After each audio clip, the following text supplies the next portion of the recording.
Hi guys, Mischief here and welcome back to another true crime. Today we are on the case of the Angel of Death, nurse Beverley Allitt. Now this video comes with a warning, so you are advised to watch at your own discretion because this case contains the murders of babies and minors. Okay, so please only watch at your own discretion. So let's get on with this case then, shall we? Beverley Gale Allitt was born on the 4th of October 1968 and grew up in the village of Corby Glen near the town of Grantham, Lincolnshire, England. At an early age, she displayed some rather disconcerting behaviours. Allitt would bandage up non-existent wounds and place casts on herself to protect injuries that were never there. This eventually got diagnosed as Munchausen's disease syndrome, which I'm not sure if I said that right. I probably didn't, so there we are. And this comes up a lot, so get ready to hear me mispronounce the, syndrome. Sorry. It's a rare type of mental disorder that is also known as factitious disorder.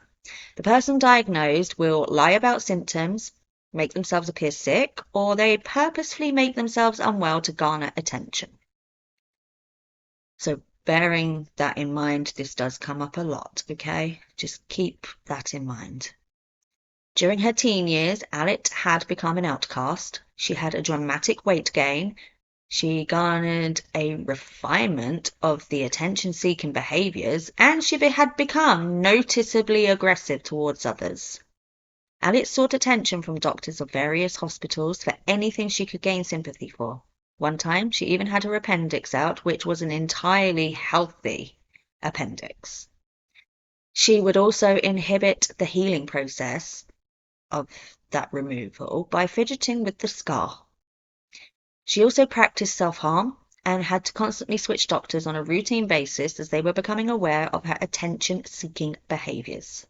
When she failed to get the attention, she began to harm others in order to satisfy her desire to be noticed, and, unfortunately, this was around the time she had decided to train as a nurse. And yes, guys, you did hear me correctly. She decided to train as a nurse. Just let that sink in a little bit. Just let it sink in. In 1991, Allitt was accepted into a 6-month programme at the Grantham and Kesteven Hospital in Lincolnshire, as they were in need of more workers. During her time in training, Allitt's abnormal behaviours began to arise. She would smear excrement, on the walls of the nursing home as she was studying at and was often absent for most of the classes, claiming she was ill. During this time, she had a boyfriend who was seemingly unaware of what she was truly like. Although he did eventually find out and stated that she was aggressive, deceptive, and manipulative, falsely claiming rape and pregnancy with him. But despite all of this, in 1991, she was accepted into a 6-month contract at the hospital as they were understaffed at the time. She began working in Children's Ward 4, where there were only 2 day shift workers and 1 at night, which, by the way, helped towards her going unnoticed for her crimes. And sadly, this is where her crimes took place, on the Children's Ward. Now we're going to go into her poor victims. And it really is disturbing, okay? I'm not going to sugarcoat anything. It is disturbing to say the least. 7-week-old Liam Taylor was admitted into hospital for a chest infection. While in Allitt's care, Liam suffered a respiratory emergency, but he had recovered. Just before midnight, Liam had suffered yet another respiratory emergency. Once again, he overcome it. Liam was now left alone in Allitt's care, and his condition began to take a dramatic turn for the worse. He became deathly pale, and red blotches appeared on his face. Allitt summoned an emergency resuscitation team. The team were confused as to why the alarm on the monitors never sounded when Liam stopped breathing. While they were there, Liam suffered a cardiac arrest, but their best efforts were just not enough. Liam had sustained severe brain damage and was only alive due to being on life support. Medical support advised the parents of baby Liam to remove him from life support. His parents made that agonizing decision, and his death was recorded as heart failure. He was murdered on the 21st of February, 1991. Allitt was never questioned about her role in Liam's death. 2 weeks later, 11-year-old Timothy Hardwick suffered with cerebral palsy and was admitted to the ward after having an epileptic fit. Allitt took over his care, and while in her sole care, Timothy was in trouble. Allitt again summoned the emergency resuscitation team, and they found Timothy without a pulse and turning blue. Unfortunately, despite their best efforts, the team, which had included a pediatric specialist, was unable to revive Timothy. An autopsy was done, and there were no obvious cause of death. His epilepsy was officially blamed. Allitt murdered him on the 5th of March, 1991. 1-year-old Kaylee Desmond was admitted to the ward for a chest infection on the 3rd of March, 1991, which she looked like she was recovering from. Just 5 days later, Allitt was back on the ward.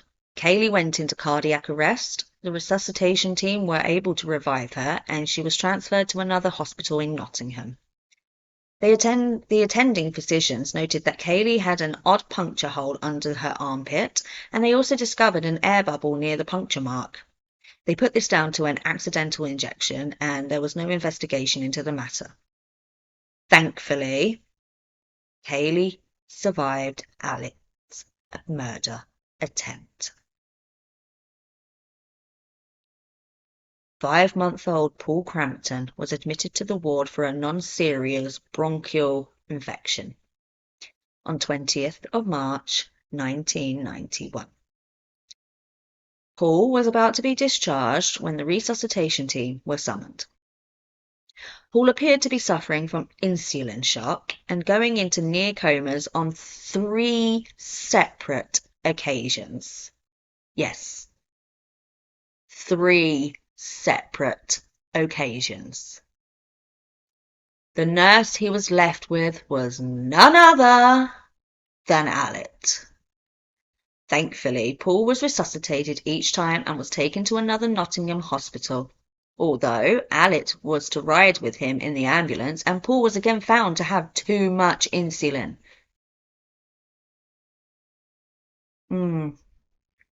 Yeah, funny that, huh?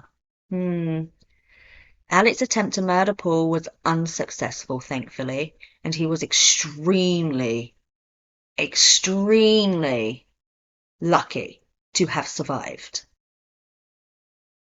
Later that day, on the 20th of March, 5-year-old Bradley Gibson was admitted to the ward for pneumonia, during which time he fell into an unexpected cardiac arrest but was saved by the resuscitation team. Following this, blood tests were done and they showed that his insulin levels were high, which made no sense to the team. Allitt visited Bradley that night, and Bradley had a heart attack. Thankfully, he was transported to a Nottingham hospital where he recovered. Now, 2-year-old Yik Hung Chan was admitted to the ward after a fall on the 21st of March, 1991. He was to be kept in for monitoring, but the next day, Allitt raised an alarm for Yik as he had turned blue and looked as though he was in a considerable amount of stress. He responded well to some oxygen. Yick had another attack, which resulted in him being transferred to the bigger hospital in Nottingham. He recovered while there, but his symptoms were placed on a fractured skull that he had gotten during his fall. 2-month-old Becky Phillips was admitted to the ward for gastroenteritis on the 1st of April, 1991. This was when Allitt took over the care for Becky. Just 2 days later, Allitt raised the alarm, claiming that Becky had looked hypoglycemic and cold to the touch, but nothing was found. Becky was sent home with her mother at this stage, but during that night, Becky went into convulsions and apparently cried out in pain. The parents summoned a doctor who suggested that it was colic she was suffering with. Becky's parents kept her in their bed for that night, but she had died during the night. Becky was autopsied, but there was no clear cause of death.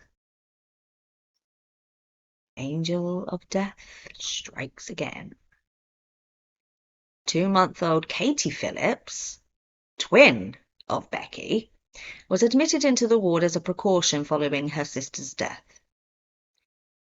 Bearing in mind, it's noteworthy to say that they were both premature as well, so they were already in the hospital. Unfortunately for Katie, Allitt was on the ward at the time she was. It wasn't long before Allitt was summoning the resuscitation team to baby Katie, who had stopped breathing.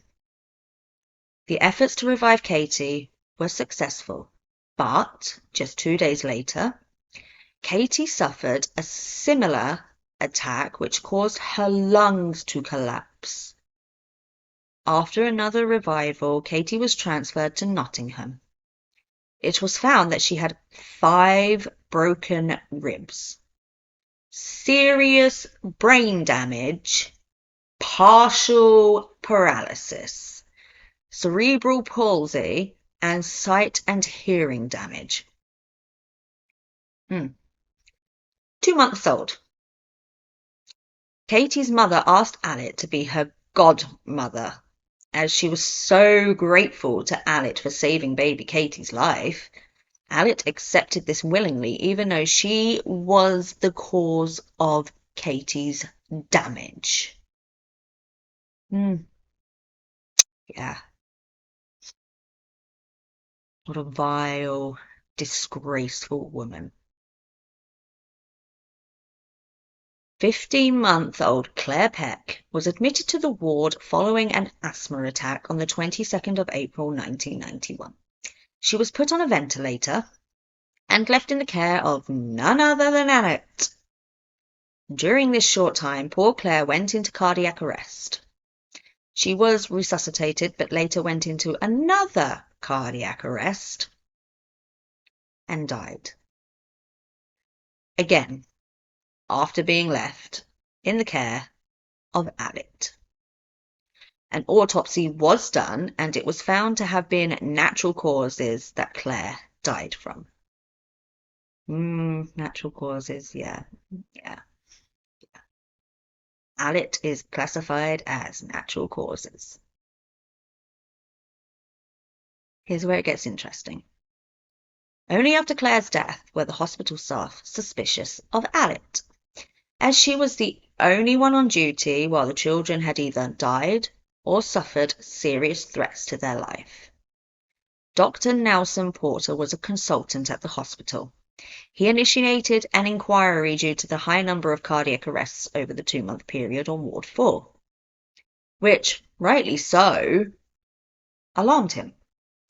Originally, it was thought to have been an airborne virus, but it was quickly ruled out. A test was done on baby Claire that revealed a high level of potassium in her blood, which resulted in the police being called 18 days later. They exhumed Claire's body, and traces of lignocaine was found in her tissues, a cardiac arrest drug that is only meant for adults. It is never given to babies. Superintendent Stuart Clifton was assigned to figure out what was happening. He believed that they had a killer on their hands. He examined other records that were perplexing to the staff and found extremely high doses of insulin. He also learned that nurse Beverley Allitt had reported the key to the insulin refrigerator was missing. Of course it was. Yeah, okay, Allitt, okay. Clifton checked on all the records, talked with all the parents of the victims, and had a security camera installed on Ward 4. The detectives that were going over the daily nursing logs found that pages were missing. This corresponded to the time that Paul Crampton had been on the ward. They counted up to 25 suspicious episodes with 13 victims, 4 of which were now dead. What was the common factor in each? The pattern had become clear to him. Allitt was the only person who had been a part of every episode, and within 3 weeks, they had arrested her. Allitt denied any part of the attacks, only that she had cared for the victims. There was no sign of nervousness on her part while under investigation, but the police searched Allitt's home and came across parts of the missing log.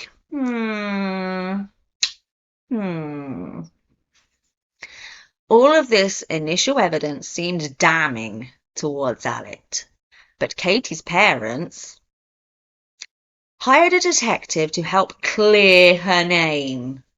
But they soon found out that this was a massive regret on trust placed in Allitt.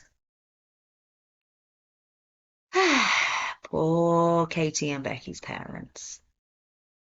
The police also did an extensive investigation into Allitt's background, which indicated a pattern of behavior that pointed towards a very serious personality disorder. Not only did she exhibit signs of the diagnosed Munchausen's disease syndrome, she also exhibited signs of Munchausen's syndrome by proxy, which is when you harm others to garner the attention you require, but it is usually very, very rare for just one person to exhibit signs of both forms. By July 1991, the police department were confident that they had enough solid evidence to charge Allitt with murder. Although they waited until November to avoid any irrevocable investigative missteps. Allitt refused to admit what she had done to all of her victims, even after numerous visits and assessments by psychologists while incarceration. Allitt was charged with 4 counts of murder, 11 counts of attempted murder, and 11 counts of grievous bodily harm. What a woman. Allitt lost 70 pounds while awaiting trial. She was diagnosed with anorexia, which is not uncommon as she wasn't able to hurt anyone else. So she hurt herself instead. Due to this illness, her trial was delayed. It was eventually held at Nottingham Crown Court on February 15th, 1993. Prosecutors demonstrated to the jury how Allitt had been present at each of the suspicious episodes and the lack of episodes while she was off the ward. The evidence of the high insulin and potassium in each of the victims was given, and the fact there were drug injections and puncture marks on the victims were present also, and it all pointed towards. She was also accused of cutting off her victims' oxygen supply by way of either smothering them or tampering with the machines. Also, her childhood was brought up in court. A pediatrics expert by the name of Professor Roy Meadow explained to the jury what Munich's disease syndrome and Munich's syndrome by proxy were and how she exhibited both traits, including the evidence of her post-arrest behaviour and the high incidences of illnesses which had delayed the start of her trial. Meadows concluded that Allitt will never be cured, making her a danger towards anyone she may come into contact with. This trial lasted almost 2 months. Allitt attended only 16 days due to her continued illness of anorexia. She was convicted on the 23rd of May, 1993, and given 13 life sentences for murder, attempted murder, and grievous bodily harm. This was in fact the harshest sentence placed upon a female in the UK.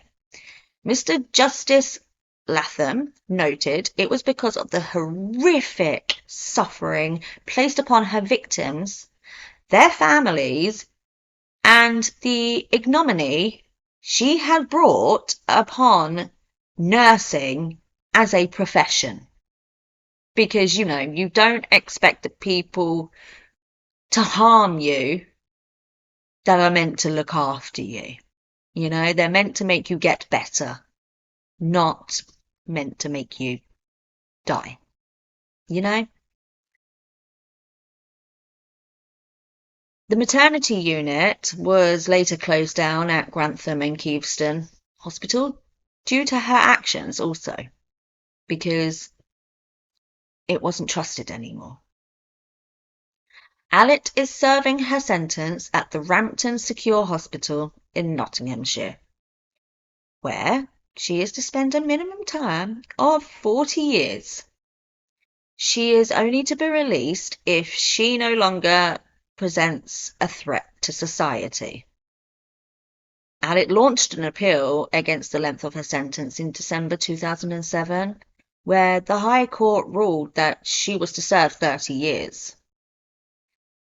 Beverley Allitt has been listed as one of the criminals unqualified for parole due to her barbaric actions.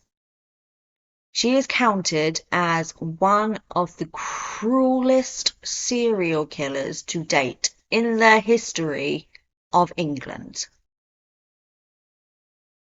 Now that that's over with, and we know the story of the Angel of Death nurse, Beverley Allitt, I want to end this case on her victims, as I always do, because they are the ones that deserve everything, not the monstrous woman who decided to victimize these poor patients.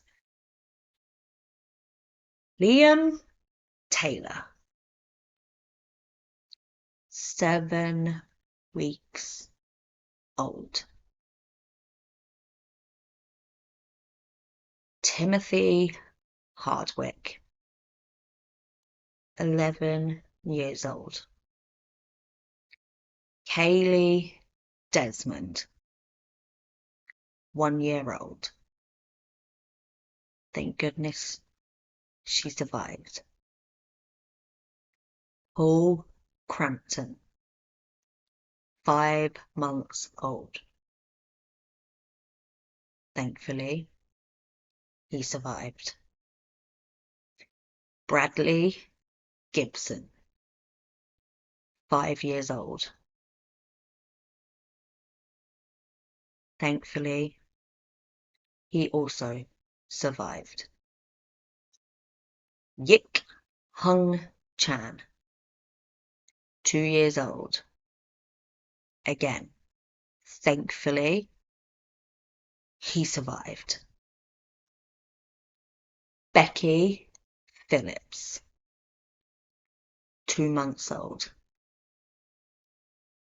Her twin sister, Katie Phillips, 2 months old. Thankfully, she did survive, but that monster has done so much worse to her than her twin sister. And lastly, Claire Peck, 15 months old.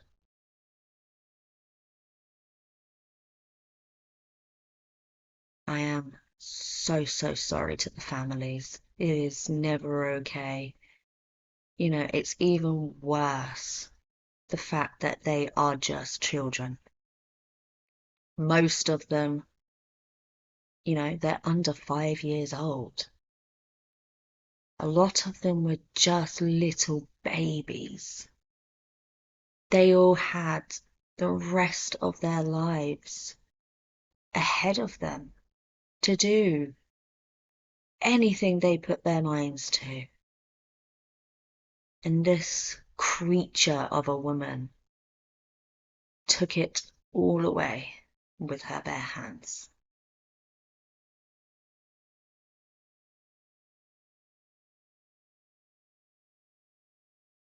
It's extremely upsetting, especially when you're reading about it and then it's just a really difficult case. This really was an extremely difficult case to have to investigate on. But it is worth putting it out there because we look towards doctors and nurses to save us, to look after us. We do not expect them to take our lives or our livelihood away.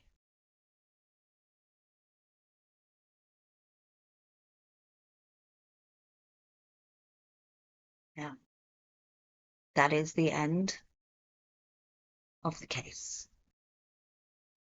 I hope you have had a very good week so far. If you like the video, then please give it a like. It really helps, you know, the videos get out there more. Please consider subscribing because, again, that really helps too. If you like the stuff, then why not, you know? And if you have anything to say on this case, you know, or if you have a certain case in mind that you would like me to do, then you know where to put them down in the comments below. And I hope you have a good rest of your week.